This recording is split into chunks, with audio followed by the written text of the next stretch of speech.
Às vezes eu olho para trás e não consigo acreditar que já faz quase 5 anos desde que eu cheguei no Brasil no início de 2018. É impressionante lembrar também aqueles primeiros dias da pandemia, em março de 2020, quando ninguém sabia de nada, ninguém sequer imaginava o que estava por vir nos próximos 2 anos. E eu acho que nesses últimos 2 anos de pandemia, pelo menos para mim, o meu senso de tempo já ficou muito bagunçado. Tudo foi cancelado, adiado, cancelado de novo, marcado de novo. Perdemos totalmente a nossa noção de tempo.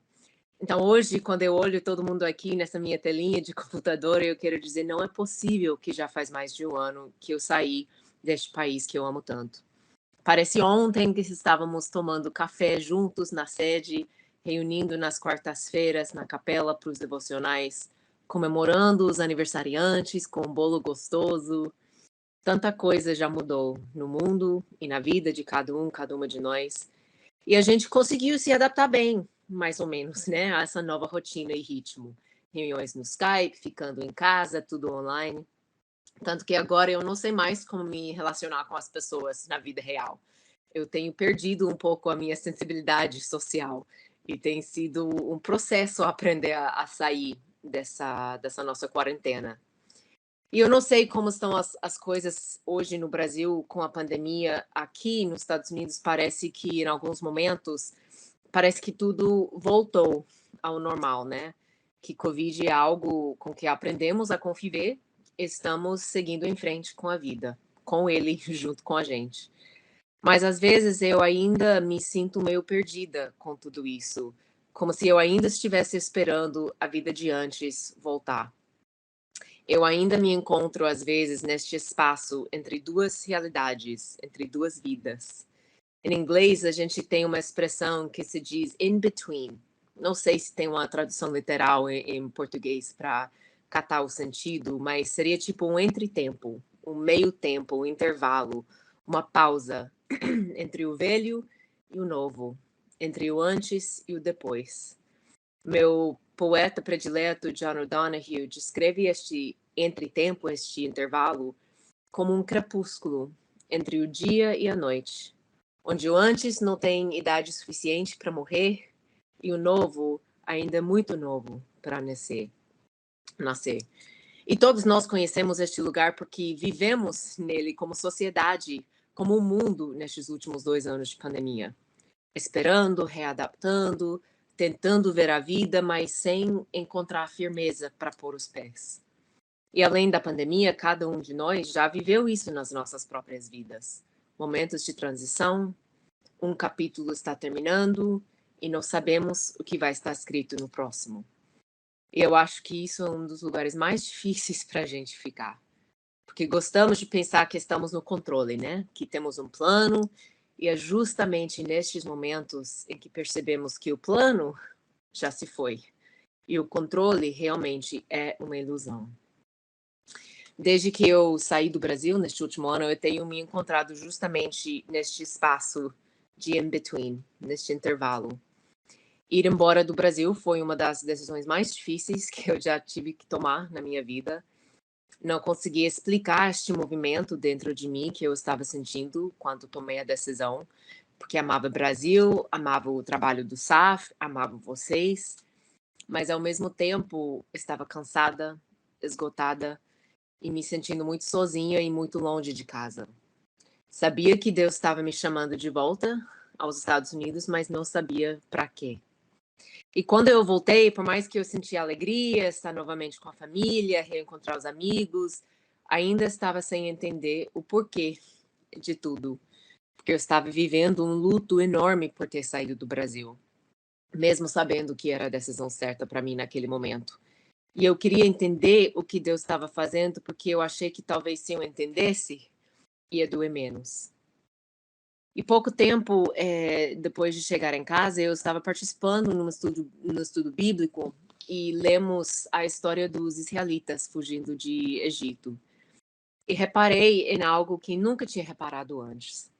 Êxodo capítulo 13, versículo 17 diz: Quando o faraó deixou sair o povo, Deus não o guiou pela rota da terra dos filisteus, embora este fosse o caminho mais curto, pois disse: se eles se defrontarem com a guerra, talvez se arrependam e voltem para o Egito. Mas Deus fez rodear o povo pelo caminho do deserto, perto do Mar Vermelho. Deus fez o povo rodear. Ele guiou o povo pelo caminho longo. Aí eu me coloco na história, né? Se eu fosse lá fugindo de Faraó e eu vejo meu ponto final lá no horizonte, eu digo: vamos lá, Deus, não parece ser tão longe, não. Aí Deus fala: peraí, Emily. Ele pega minha mão e me mostra um caminho mais longo. E diz: não, não, vamos por aí. O quê? Por que, Deus? Isso não faz sentido. Esse caminho é mais difícil. Por que não podemos tomar o caminho mais curto, mais direto? Com certeza vai ser menos cansativo e mais fácil. Mas Deus sabia o que estava fazendo. Não falou porque ele escolheu outro caminho no momento, mas sabia que era o caminho certo para eles, mesmo que eles não conseguissem entender naquele momento. Naqueles primeiros meses de volta aos Estados Unidos, eu tentava encontrar todos os caminhos curtos possíveis. Tentava fazer planos que eu achava que fazia sentido para mim, mas nunca dava certo. Eu perguntava diariamente: e agora, Deus? O que vai ser de mim? O que o Senhor quer de mim? O que eu faço? Nunca fiz um plano para minha vida depois do Brasil. Eu achei que fosse ficar muito mais tempo. E agora? Eu me encontrava rodeando no caminho longo entre dois capítulos da minha vida, o antes e o depois do Brasil.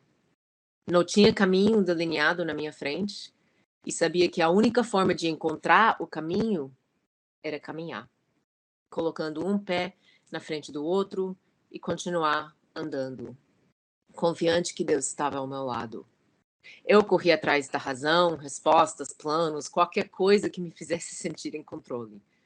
E Deus sempre no meu ouvido dizendo, igual Salmo 46, cale-se e saiba que eu sou Deus e eu amo você.